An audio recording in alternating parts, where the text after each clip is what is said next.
Hello and welcome back to RGM preparation YouTube channel. তো আজকে কিন্তু এই আরও একটি গুরুত্বপূর্ণ নোটিশ প্রকাশিত হয়েছে মিনিস্ট্রি অফ রেলওয়েজ থেকে, অর্থাৎ রেল মন্ত্রণালয় থেকে। ডেট তোমরা দেখতে পাচ্ছ 3/1/2024, এবং বিষয়টা কি রয়েছে সেই বিষয়টা করব। বিষয়টা কিন্তু খুব গুরুত্বপূর্ণ, অর্থাৎ যে ভ্যাকেন্সির কথা বলা হয়েছিল পূর্বে, গ্রুপ ডির ভ্যাকেন্সি, সেই ভ্যাকেন্সি কিন্তু এক এক ধাপে অনেকটাই বেড়ে গেল।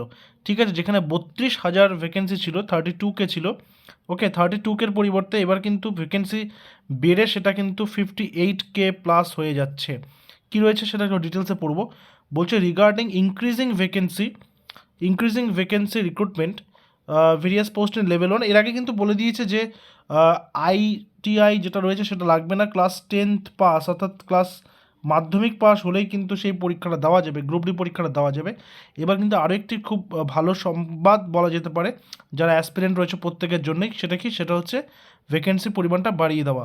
এখানে আমি বিষয়টাকে হাইলাইট করার চেষ্টা করছি। দেখো, please refer to boards have published, এখানে সিএন নাম্বার দিয়েছে, for recruitment of level 1 with 32,438 numbers vacancies for open line all over the Indian railways. A review has been undertaken in view of additional demand received from workshop and PUS, and now the vacancies of various posts of level 1 is enhanced to 58,242, অর্থাৎ 32,438 থেকে সেটা বেড়ে কিন্তু 58,242 হয়ে গেল।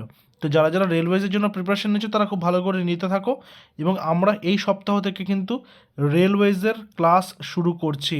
আমাদের রেলের class কিন্তু শুরু হচ্ছে, সেখানে আমরা পিওয়াইকেও আলোচনা করব, টপিক ওয়াইজ কোশ্চেন আনসার আলোচনা করব, সব কিছুই কিন্তু আমরা করতে থাকবো।